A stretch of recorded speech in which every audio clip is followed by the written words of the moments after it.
अस्सलाम वालेकुम, welcome to debate. मैं हूं ईसा नकवी। एक तमानियत है, एक इज़्तराब है जो ख़त्म हुआ। 2 दिन पहले कोयटा से पेशावर जाने वाली जाफ़र एक्सप्रेस को दहशत गर्दों ने निशाना बनाया। एक बम धमाके के ज़रिए ट्रेन की पटरी को उखाड़ दिया गया और फिर ट्रेन में मौजूद 450 से ज़ायद मुसाफिरों को यरगमाल बनाया गया। कुछ लोग उसी वक्त उनको जाने की इजाज़त मिल गई, लेकिन मेजॉरिटी जो है उसको यरगमाल बना दिया गया और फिर दहशत गर्दों ने बड़े ही मुनज़्ज़म तरीके से 3 टोलियों में इनको बांटा और उनके दरमियान खुदकुश हमला आवर बिठा दिए गए। हुकूमत से, रियासत से मुतालबात किए गए और तमाम लोग इज़्तिराब की कैफियत में थे कि अब कोई बहुत ही बड़ा सानहा पाकिस्तान का मुंतज़िर है। लेकिन उसके बाद एक बड़ी ही भरपूर और कामयाब ऑपरेशन में पाकिस्तान की सिक्योरिटी फोर्सेस ने तमाम दहशत गर्दों को मार दिया। 33 से ज़ायद दहशत गर्द मौके पर जो मौजूद थे उन तमाम को मार दिया गया। मुसाफिरों में मेजॉरिटी जो है उसको बाहिफाजत बाजियाब करा लिया गया। बदकिस्मती से इस वाक़े में 21 मुसाफिर शहीद, जबकि 4 सिक्योरिटी फोर्सेस के अहलकार जो हैं वो भी शहीद हुए। असल सवाल अब ये है कि दहशत गर्द जो मौके पर मौजूद थे वो तो मारे गए, लेकिन जहां इनके ताने बाने मिलते हैं, चाहे वो अफगानिस्तान हो, चाहे बलूचिस्तान में कुछ ऐसे इलाके हों जहां पर इनकी पनागाहें मौजूद हैं, वो भी मौजूद हैं, इनके मास्टर माइंड्स भी मौजूद हैं। बलूचिस्तान में जाफ़र एक्सप्रेस का ये वाक़या ये मामूली वाक़या नहीं है। ये वो इलाका है जहां पर पाकिस्तान बैनुल-अक़वामी सरमायाकारों को लाने की कोशिश कर रहा है। ऐन उस मकाम को एक नो गो एरिया बना दिया जाना, इसके ताने बाने यकीनन बैनुल-अक़वामी सतह पर भी मिलते हैं। लेकिन क्या हमारी हुकूमत, हमारी रियासत, तमाम इदारे एक यकसुई के साथ यकजा होकर इस तमाम मामले को, इस ख़तरे को भांपते हुए कुछ कर भी रहे हैं, या फिर इन तमाम वाक़यात पर अपनी अपनी सियासत जारी है? आज हैरानकुन तौर पर वफाकी वज़ीर दिफ़ा जनाब ख्वाजा आसिफ साहब उन्होंने स्पीच की पार्लियामेंट में। हम ये मुंतज़िर थे कि वज़ीर दिफ़ा जो है वो ये बताएंगे कि दहशत गर्दों को माली मुआवनत कौन फराहम कर रहा है, कौन है असल में इसके पीछे, इनको ट्रेनिंग कौन फराहम कर रहा है, किसने अफगानिस्तान को एक टेरर लॉन्च पैड के तौर पर तैयार किया है जहां से दरअंदाजी होती है, पाकिस्तान में हमले होते हैं। इसी तरीके से ईरान की सरजमीन किस तरीके से पाकिस्तान के खिलाफ दुश्मन मुल्क की एजेंसीज इस्तेमाल कर रही हैं। माजी में तो इसका बड़ा चर्चा होता था, लेकिन आज वज़ीर दिफ़ा ख्वाजा आसिफ, उनका फोकस बजाय इसके कि वो दहशत गर्दों के असल मामले पर होता, तहरीक इंसाफ पर था। तहरीक इंसाफ के हवाले से उन्होंने क्या कहा, सुनिए। अब ये भी बड़ा ही हैरानकुन और अफसोसनाक है कि हुकूमत अपोजिशन और अपोजिशन हुकूमत को निशाना बना रही है एक ऐसे वक्त में जब दहशत गर्दों ने इस किस्म का हमला किया जिसके बहुत दूर रस नताइज हो सकते हैं। पाकिस्तान की मुआशी सूरत हाल पर, पाकिस्तान में सरमायाकारी का रास्ता रुक सकता है, लेकिन अपोजिशन भी सिर्फ और सिर्फ तोपों का रुख हुकूमत की तरफ रखे हुए है और हुकूमत भी जवाब में सिर्फ और सिर्फ अपोजिशन को लताड़ती हुई नजर आ रही है। जो बात की इस तमाम मामले पर असद कैसर साहब ने on floor of the assembly और वज़ीर दिफा को जवाब दिया, वो भी सुनिए। आपको याद होगा कि 2014 16 दिसंबर को सानह APS हुआ और उसके बाद हमने देखा कि पाकिस्तान की तमाम सियासी और अस्करी क़यादत मुत्तहिद नज़र आई और पाकिस्तान में नेशनल एक्शन प्लान के तहत बड़ी कार्रवाइयाँ की गई, एक बड़ा ऑपरेशन चलाया गया और दहशत गर्दों की कमर तोड़ी गई। लेकिन एक मरतबा फिर दहशत गर्दी का इफरीत सर उठा रहा है और इस हवाले से चेयरमैन पाकिस्तान पीपल्स पार्टी बिलावल भुट्टो जरदारी ने कौमी असम्बली में कहा कि आखिर क्यों अब ये वक्त ना कहें कि आ चुका है कि वज़ीर आज़म नेशनल एक्शन प्लान 2 लॉन्च करें। क्या कहा बिलावल भुट्टो जरदारी ने, सुनिए। अब हम पोस्ट इंसिडेंट सिनेरियो की बात कर रहे हैं। क्या हुकूमत के पास वो विल मौजूद है, वो कैपेसिटी मौजूद है कि बलूचिस्तान का वो मसला एक के बाद एक हुकूमतों ने यहाँ पर ऑपरेशंस किए और हमने ये देखा कि बदकिस्मती से अपोजिशन हमेशा अपनी तमाम तर तवज्जो लेकर वहाँ के जो लोकल लीडर्स हैं उनके साथ कोलैबोरेट करती हुई या उनके साथ हमदर्दी करती हुई नज़र आती है और जब भी वो हुकूमत में आते हैं तो उनका मतम नज़र, उनका रवैया, उनका तरीक़ाकार तब्दील हो जाता है। अब इस इंसिडेंट्स, इसके ताने बाने कहाँ मिलते हैं और इसके हवाले से हुकूमत को क्या करने की ज़रूरत है, गुफ्तगू करने के लिए स्टूडियोज़ में मुझे ज्वाइन कर रहे हैं दिफाई तज्ज़िया निगार मेजर जनरल रिटायर्ड जनाब जाहिद महमूद साहब। Very warm welcome to the show. Pakistan Tehreek Insaf से नईम पजोता साहब और पाकिस्तान मुस्लिम लीग नवाज से अली गौहर बलोच साहब हमें ज्वाइन कर रहे हैं। नईम पजोता साहब, आपसे गुफ्तगू का आगाज करूंगा। हुकूमत आप पर इल्जाम लगा रही है, आपकी जमात पर, कि आप लोगों ने बड़ा अप्रिशिएट किया है इस इंसिडेंट में दहशत गर्दों को और आपका सोशल मीडिया मुसलसल एक तरीके से जो इंडियन मीडिया जिस तरीके से इसको प्रोपेगेट कर रहा था, इस तमाम वाक़े को आप लोग उसको रेप्लिकेट कर रहे थे। आपका क्या जवाब है इसके ऊपर? बहुत शुक्रिया नकवी साहब, आपने मौका दिया। देखें, सबसे पहले तो जिस तरह बलूचिस्तान के अंदर ट्रेन को पर हमला किया गया, अगवा किया गया और जिस तरह वहाँ पर हमारे लोगों को शहीद किया गया, हम पूरी कौम जो है इस वाक़े के ऊपर अफ़सोस का इज़हार करते हैं और इस तरह के वाक़यात के लिए हम समझते हैं कि बेहतरीन तरीके से, मौसर तरीके से हमारी पॉलिसी जो है, हमारा फ़ोकस जो है, हमारी स्ट्रैटेजी जो है वो बनानी पड़ेगी। हम मामलात को आगे लेकर बढ़ना पड़ेगा ताकि ये मामला जो है वो ख़त्म होने की तरफ बढ़े और मुल्क में अमन कायम हो सके। अमन कायम होगा, मुल्क के अंदर रूल ऑफ़ लॉ होगा तो पूरी दुनिया के अंदर हमारे मुल्क की क्रेडिबिलिटी भी बढ़ेगी, हमारे मुल्क में सरमायाकारी भी आएगी। ऐसे हालात के अंदर डेफ़िनेटली तमाम तर चीज़ें जो हैं वो ख़राब होती जाती हैं।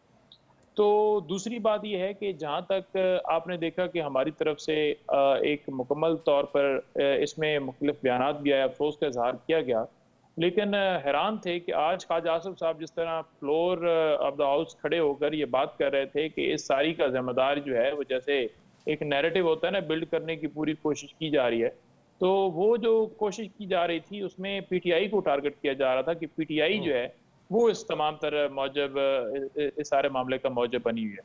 और ये सिर्फ ख्वाजा आसिफ साहब ही नहीं, इसके अलावा आप देखें सोशल मीडिया के ऊपर बहुत सारे अकाउंट्स ऐसे हैं जो मुसलसल 2 दिन से इस बयानियों को बनाने की कोशिश कर रहे थे ताकि उसके अंदर आके कोई इसके ऊपर पाकिस्तान तरीके इंसाफ के ऊपर कोई इस तरह का टैग साबित किया जाए और कलअदम करार दिया जाए, इस जमात के ऊपर बैन लगे।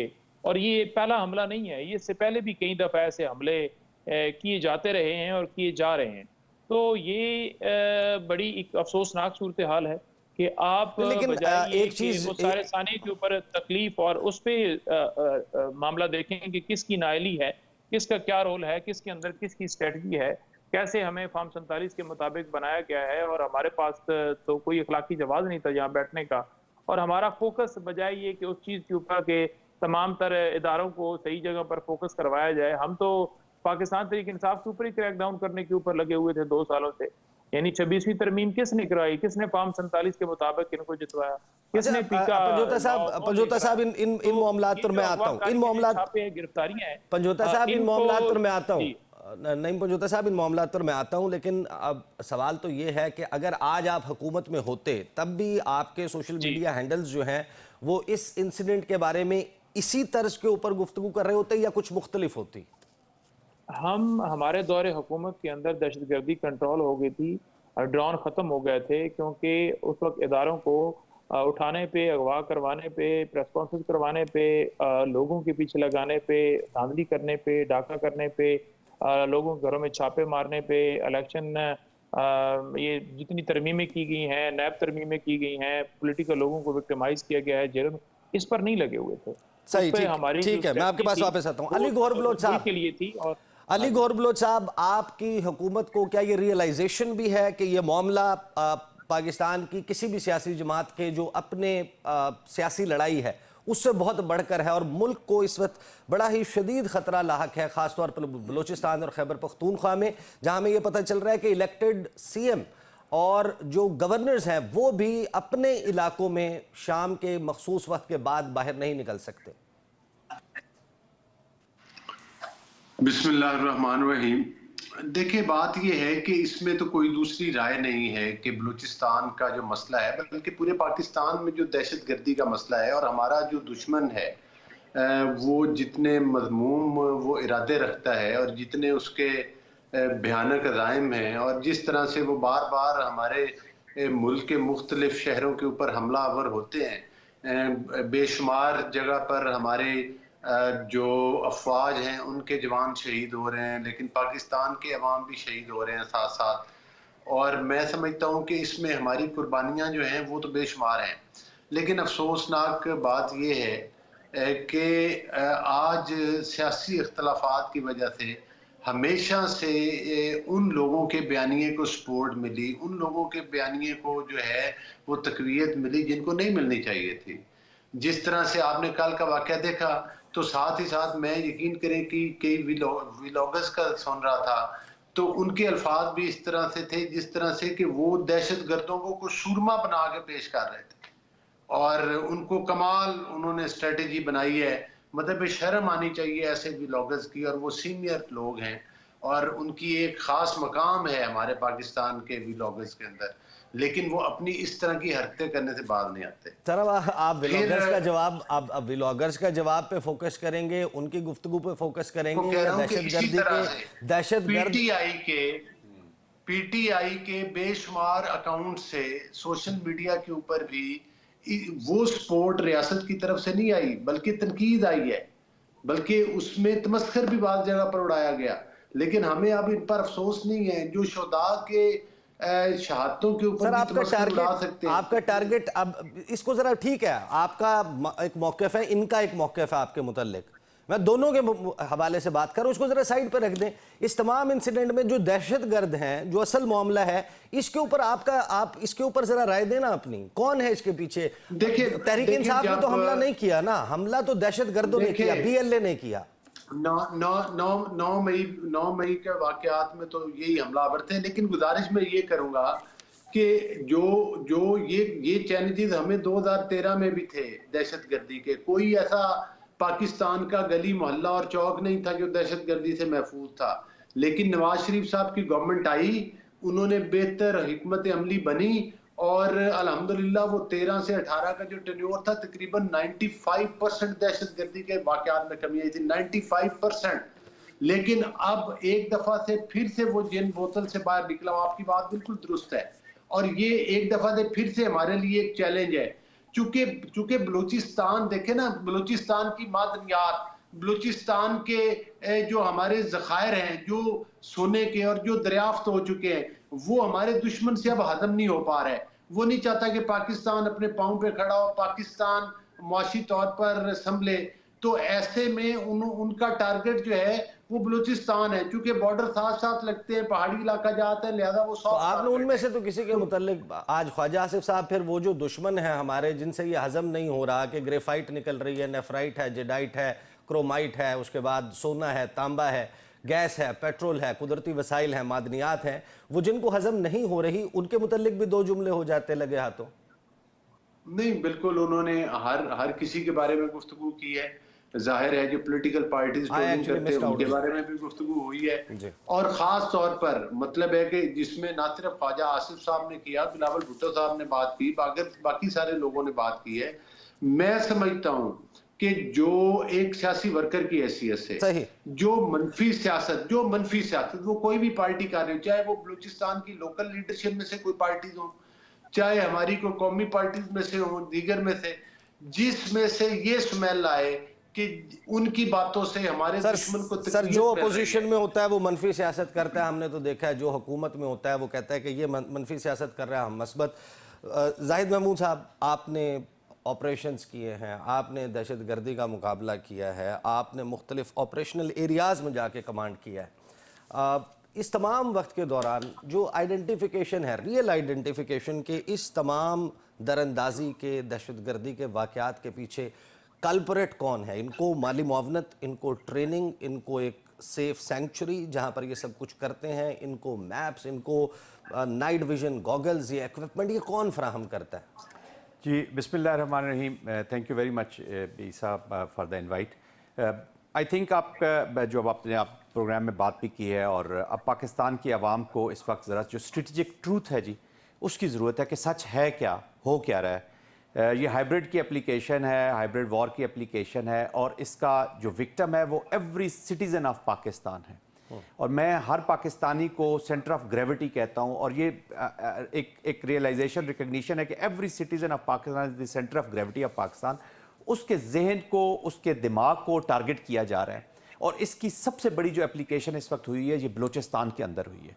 इस वक्त जो बलूचिस्तान के हालात है ईसा साहब, उसकी सेंसिटिविटी को अगर हम समझने की सही कोशिश करें, और अगर समझ है और उसको अगर हम एक्सप्लेन नहीं कर पा रहे या उसको फोर फ्रंट पे नहीं ला रहे, उसको एप्लीकेशन नहीं कर रहे, तो ये हम पाकिस्तान के साथ ज़्यादती कर रहे हैं, अपनी सॉवरेनिटी के साथ ज़्यादती कर रहे हैं, और अपने साथ ज़्यादती कर रहे हैं कि अगर हम इसकी ग्रेविटी को समझ नहीं रहे। Situation in Balochistan is grave, इसको बड़े सीरियसली लेना है, और खैबर पख्तूनख्वा में भी उतनी ही ग्रेव है, लेकिन Balochistan is little more sensitive, क्योंकि खैबर पख्तूनख्वा और बलूचिस्तान में थोड़ा सा डिफरेंस यह है कि खैबर पख्तूनख्वा के बीच में जो अफगानिस्तान की आउटसाइड इंटरवेंशन है वो बहुत ज़्यादा है, उसका यहाँ पर भी है लेकिन वहाँ पे भी है। लेकिन वहां पे तालिबान रजीम है जो इतनी रिकॉग्नाइज्ड रजीम नहीं है इस वक्त। उसको शायद कोई और मुल्क सपोर्ट करते हुए या झिझकेगा, घबराएगा, या ओपनली वो उसको सपोर्ट नहीं कर पाएगा फाइनेंशियली। बलोचिस्तान में इंटरेस्ट है जी, इंटरनेशनल इंटरेस्ट भी है। बलोचिस्तान में आपके सी पैक चल रहा है, चाइनीज का इंटरेस्ट है जो मेन कंपिटिटर है वाशिंगटन का।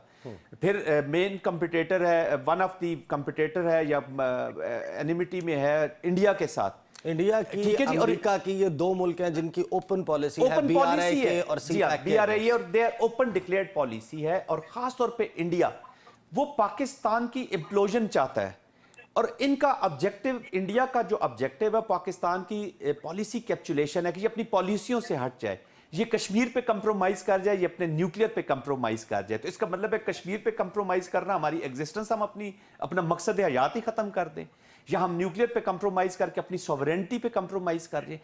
तो ये उनका है, तो इम्प्लोड करना चाहते हैं। तो बलोचिस्तान में ग्रेव इसलिए कि इन एलिमेंट्स को जो क्लाइंट की सूरत में अपना स्पॉन्सर जो भारत उनका है उनको अवेलेबल है और इनको सपोर्ट कर रहा है, और बड़ी सीरियस एप्लीकेशन के साथ सपोर्ट कर रहा है। तो यहां पर हमें एक जिम्मेदार हैसियत से, जिम्मेदार कौम की हैसियत से बड़ा सीरियस प्लान करना है। आई थिंक हमें अपनी माजरत के साथ डेमोक्रेसी की बहुत रिस्पेक्ट, अल्लाह करे कि हमारी अच्छी डेमोक्रेसी हो, क्योंकि कॉन्फ्लिक्ट रेजोल्यूशन सोल्यूशन इसी डेमोक्रेसी नहीं होना है।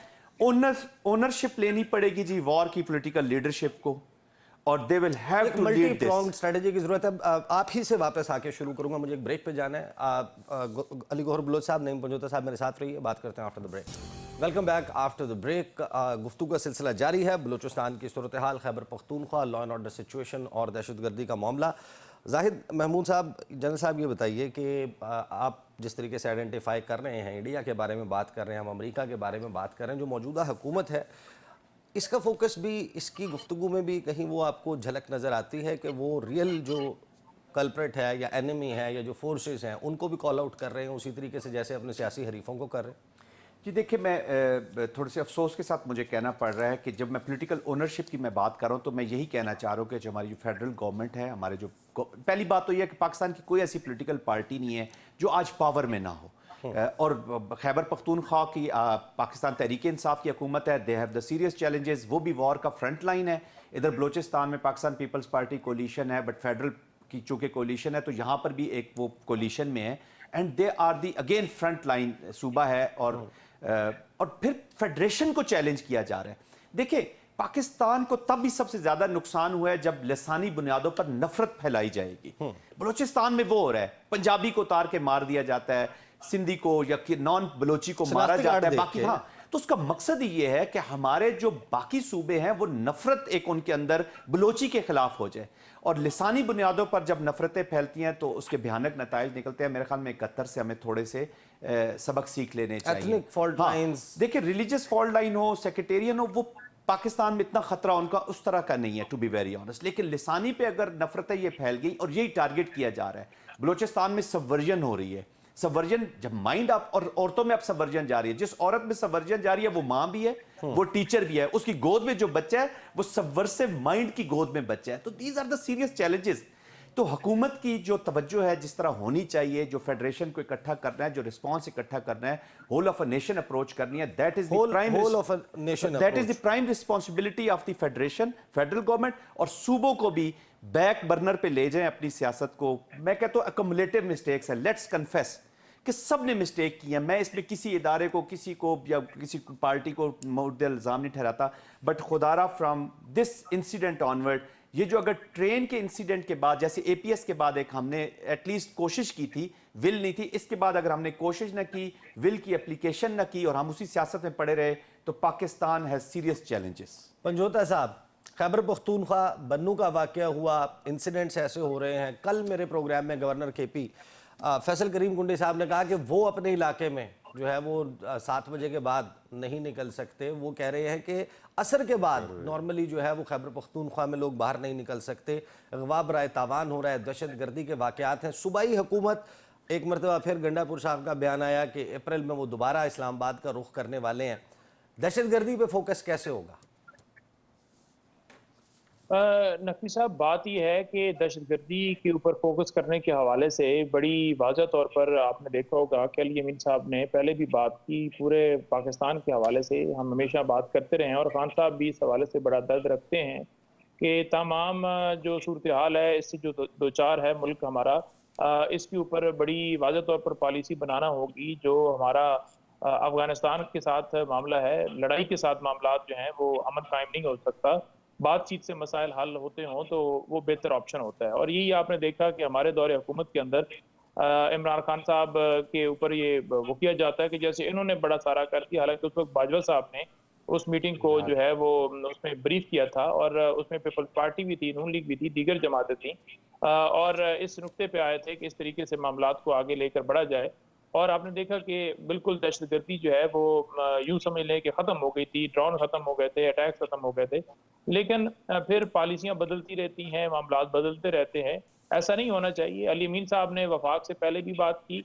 अली अमीन साहब जब वहाँ पर केपी के अंदर बात हुई, उस वक्त भी बात हुई और उन्होंने कहा कि अफगानिस्तान के साथ बात करके तो ये इस मामले के ऊपर जो है हमें आगे बढ़ना होगा। नहीं, लेकिन जिस पर अफगानिस्तान उन्होंने के गो अहेड साथ भी दिया बात जो गया। है वो रियासत रियासत ज़ाहिर है कि सूबे की तो कोई वजारत खारजा नहीं है ना। वजारत खारजा तो यहाँ जी, पर वफाक में आपने मौजूद। नकवी साहब आपने बड़ा अच्छा जवाब दिया और जो आपने जवाब दिया है, मेरा इनसे यही सवाल है कि जब जितने भी मामलात हैं दूसरे ममालिक के साथ, जो भी खारजा पॉलिसी बनती है वो वफाक से होती है, तो वफाक जो है क्यों उसके ऊपर आंखें बंद करके बैठा हुआ है। जब केपी के अंदर बात हुई अली अमीन साहब की वफाक से ही, तो उस वक्त उन्होंने कहा कि आपको गो अहेड है, आप बातचीत जो है वो यानी स्टार्ट करने के हवाले से यहाँ पर जो है वो बैठक कीजिए। जो मुख्तलिफ उन्होंने मीटिंग भी बुलाई और उसके बाद उन्होंने TROs वफाक को भेजे। अभी तक उसके ऊपर अप्लाई नहीं आया। तो चलिए मैं इनकी तरफ से इसके ऊपर अप्लाई जवाब ले नहीं लेता आया हूँ। क्योंकि ये समझ रहे हैं कि शायद ये PTI का कोई मामला है, PTI की अवाम है उधर केपी के अंदर, ये पाकिस्तान की अवाम है। वोट उन्होंने PTI को दिया है या नून लीग को चंद दोस्तों ने दिया है, तो ये तो पाकिस्तान का मसला है ना। इसमें भी आप सियासत लेकर आ रहे हैं। ख्वाजा आसिफ साहब देख लें, तकरीरें करके हमें कलअदम करार देने के लिए पत्नी क्या क्या और पत्नी कौन कौन के अकाउंट इस्तेमाल करके और मुकम्मल तौर पर एक कैंपेन चलाई जा रही है कि ये दहशतगर्द जो है वो पाकिस्तान के जब तक इनका खात्मा नहीं होगा या ये जो है बिल्कुल मिल चुके हैं या हम कोई जो है वो मैं जवाब ले लेता हूँ। गैर मुल्की हैं, तो ये ही एक मुकम्मल ट्रेंड है। लेकिन ऐसे होता नहीं है क्योंकि आप जो मर्जी है कर ले, आवाम जो है वो राय रखती है, आवाम ने तो बयान करना है। सही। अपनी पॉलिसी के ऊपर गौर करने की जगह पर, अपनी जो नाइलियत है उसके ऊपर गौर करने की जगह पर आप जिस तरह से लाए गए हैं, पूरी दुनिया ने नहीं देखा कि फार्म 47 के मुताबिक आपको बनाया गया।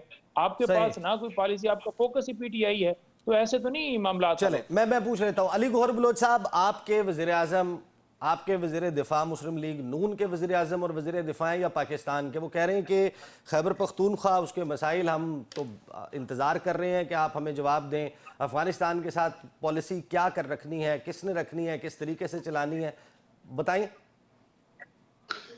देखें, बड़ी अफसोसनाक बात है कि ये कहते हैं कि जनाब हम एज अ सूबा जो है वो खारजा की वजारत को भी चलाएंगे। तो मेरा ख्याल है कि तमाम जितने भी लोग हैं, जितनी भी हुकूमतें, तमाम स्टेक होल्डर्स को अपनी अपनी डोमेन में रह के काम करना चाहिए और अपने गिरबान में झांकना चाहिए। और अगर आप इस तरह की गुफ्तगू करेंगे भी तो आपको करने तो देगा कोई नहीं, चूंकि वो आपका इख्तियार नहीं है। ख़ास तौर पर मैं समझता हूँ कि जो जिस तरह से पहले भी पूरा नेशनल एक्शन प्रोग्राम हुआ था और उसके बाद मुशावरत के बाद इन तमाम चीज़ों पर काबू पाया गया था, जब हम इस नारे से जब ये बाहर आ जाएंगे ना कि खान नहीं तो पाकिस्तान नहीं, तो मैं समझता हूँ कि फिर इनको एहसास होगा कि इनसे क्या गलतियाँ हुई हैं। लेकिन यहाँ पर हमारा जिक्र उन गलतियों का नहीं, यहाँ पर आज एक दफ़ा फिर हमें मुत्तहिद होकर बासियत कौम, हमें अपने सियासी इख्तलाफात को एक साइड पे रख के इस दहशतगर्दी के खिलाफ जो है हमें किसी एक प्लेटफॉर्म पे इकट्ठा होना पड़ेगा। हमें तनकीद बराए तनकीद को छोड़ना होगा। आप नून लीग, बतौर नून लीग आप तैयार हैं इस चीज के लिए? मैं बिल्कुल बतौर नून लीग भी आपसे बात कर रहा हूँ और बतौर एक सियासी कारकुन की हैसियत से भी बात कर रहा हूँ कि ये आपको याद होगा कि माजी में यही कोयटा था, हजारा बिरादरी के लोग शहीद हुए, कितने दिन वो लाशें सड़कों पर मईते रख के एहतजाज करते रहे कि आके वजीर आजम आए तो हम दफना देंगे, लेकिन वजीर आजम नहीं गए थे। वजीर आजम ने शर्त रखी कि पहले ये दफनाएं फिर मैं जाऊंगा।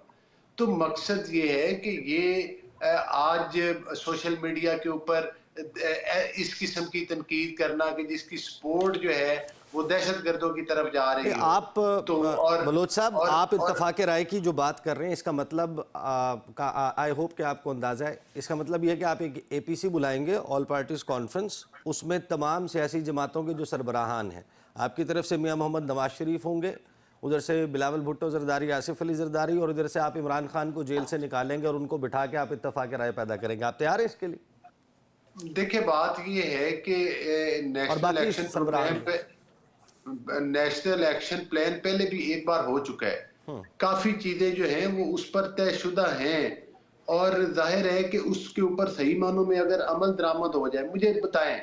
नहीं, आप इत्तफाक राय नहीं मांग रहे, इख्तलाफ राय जो है वो इख्तलाफात बालाई ताक रखते हुए एक पॉलिसी बनाने की बात नहीं कर रहे।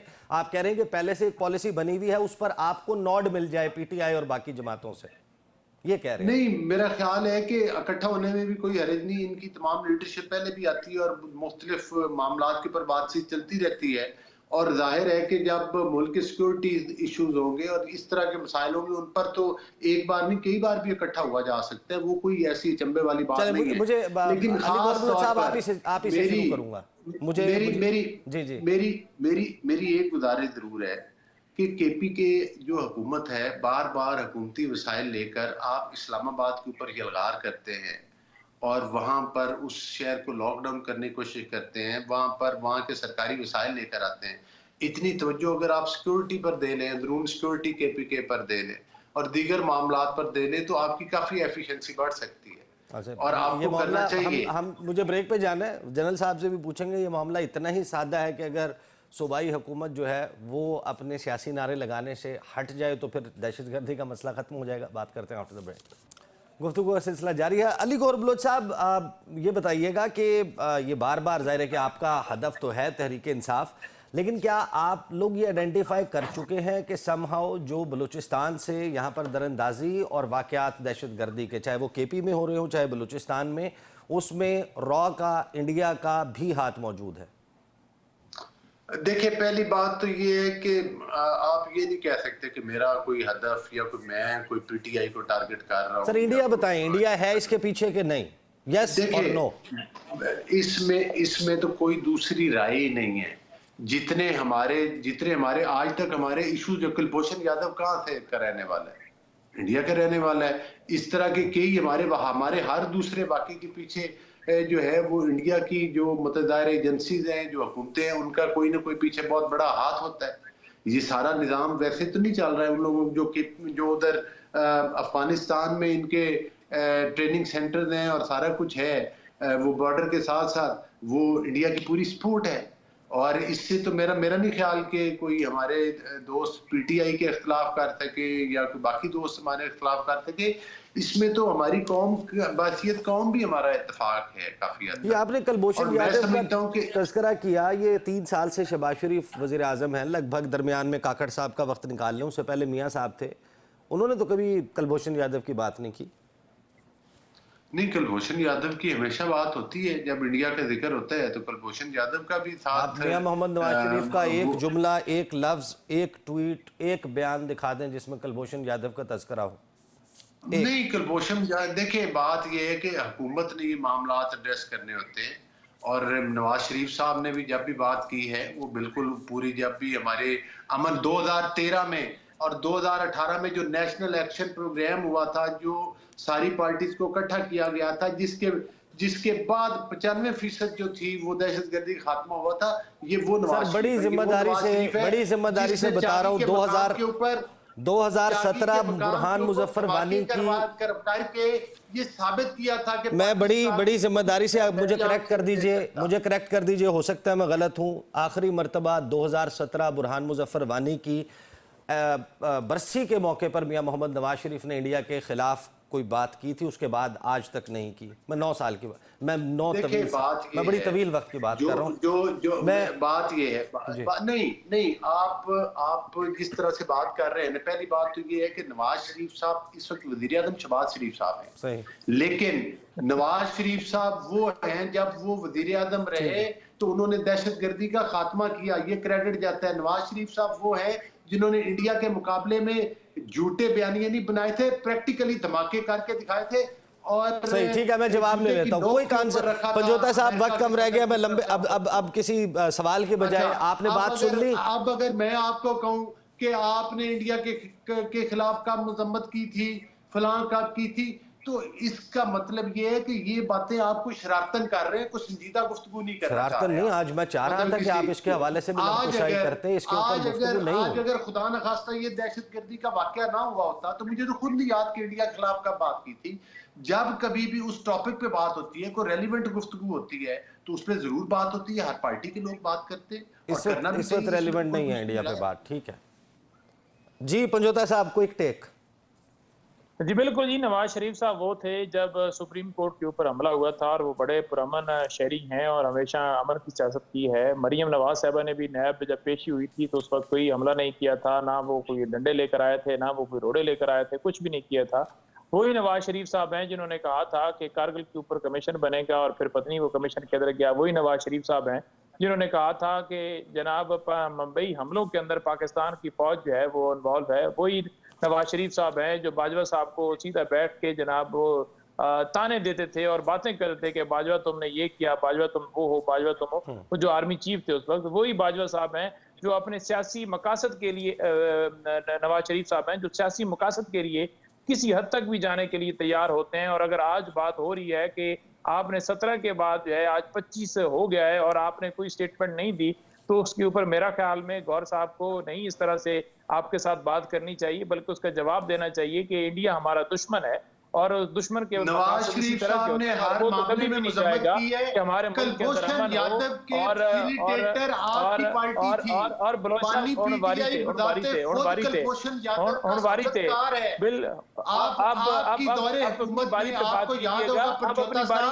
चिल्लाने के साथ सच्चा नहीं हो सकता। जो हकायक है वो हकायक है। नवाज शरीफ साहब सिर्फ और सिर्फ इक़्तिदार की खातिर स्टेटमेंट देता है, बदलता रहता है, करता है। नवाज शरीफ साहब आज वजीर आजम नहीं है, तो वजीर आजम के भाई जो है ना उधर कहते हैं कि हमारी जितनी भी पॉलिसी है, हमारी कोई भी बात है, हम नवाज शरीफ साहब से पूछते हैं। लेकिन जब मुल्क की बात होती है तब आपको नवाज शरीफ साहब लगते हैं कि वो खामोश रहते हैं, क्योंकि वो वजीर आजम नहीं है और वो इस वक्त लंदन में बैठे हुए हैं, आए थे उड़ाने के लिए और उड़ाकर चले गए। आपने केपी की बात की, मैं केपी की बात करूंगा। तो आईन पाकिस्तान आपको हक देता है, आर्टिकल 16 उसमें लिखा है आप पुरअमन एहतजाज कर सकते हैं और हम पुरअमन एहतजाज करते हैं।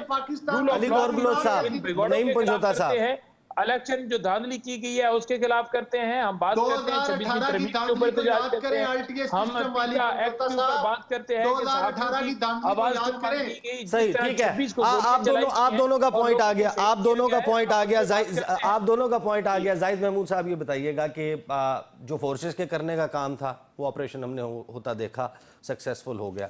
सियासतदानों के जो करने का काम है वो हो रहा है, और बलूचिस्तान में जो इस वक्त एहसास महरूमी है या नर्सरी बनी हुई है, उसको ख़त्म करने के लिए एक होलिस्टिक मल्टी प्रोंग स्ट्रेटजी बनाना ओनस किस पे है इसकी जिम्मेदारी? देखिए, मैंने तो प्रोग्राम के पहले इससे मेरा ख्याल है कि 9 मई के जो मुजरमान हैं उनको सरेआम सजाएं मिले तो मैं समझता हूं कि वो भी एक उससे भी पाकिस्तान के खिलाफ दहशतगर्दी, ये जनरल साहब को जवाब देने में और बेहतर होगा। जाहिर है वो भी एक नवाज शरीफ ने जो इंडिया के खिलाफ बात नहीं की, वो बात धुल नहीं सकती। कार्रवाई जब तक नहीं होती, जुमला जेड़ा है ना, एक कार्रवाई है, रोजाना की बड़ी कार्रवाई है। अली गौर बलोच साहब, अली गौर बलोच साहब, ये सवाल नवज के ऊपर हाथ रखे हैं ना, करते रहेंगे नवज बड़ी डाटी है। आज इस नकवी वालों को कि नकवी ने उस जगह पे हाथ रखे हैं, उसको रियायत कानून शाख आ गया अदालतों के जरिए से या कहीं और से, तब तक प्रोड्यूसर साहब ऑडियो डाउन कर दें। सवाल, the question is directed towards Zahid Mahmood साहब। जनरल साहब बताइए।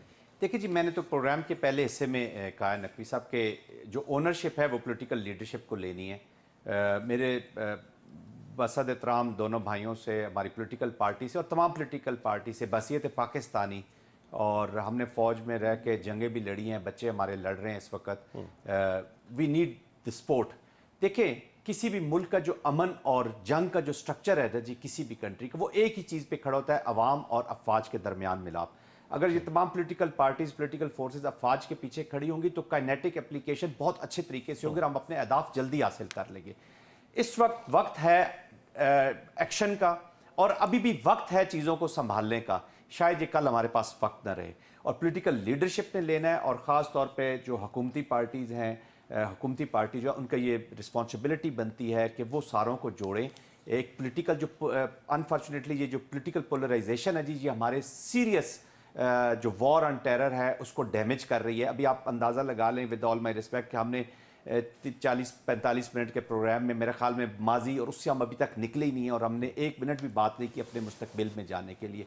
तो जब रियासत होगी तो सियासत भी हो जाएगी। और देखें, डेमोक्रेसी को स्ट्रॉन्ग डेमोक्रेसी स्ट्रॉन्ग सॉल्यूशंस ला सकती है, और ये अपनी जो हमने स्पेस क्रिएट करनी है फ्रिक्शन के बीच में, ये इसी डेमोक्रेटिक इंस्टीट्यूशंस ने, इन्हीं पॉलिटिकल पार्टीज ने और इसी लीडरशिप ने करनी है। तो आई थिंक पास्ट के बैगेज के नीचे से निकलें, उसमें दबते ना चले जाएं, मिस्टेक से ज़रूर सीखें।